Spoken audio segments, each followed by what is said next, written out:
Now I have inserted the grater blade into the mandolin slide. This does not have the hooks that you will find on some of the other blades. So when you put your slide up on the rack, you got to do it the right way. You're going to have to actually hold it up with your finger. Again, you're going to use approximately a 2-inch slice of cheese to grate. And I do find that using cheese that has been in the freezer for about 10 to 15 minutes works a little better. The softer cheese crumbles.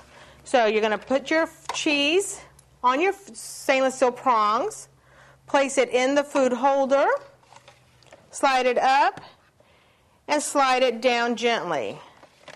And it will simply grate your cheese for your pizza or your salad.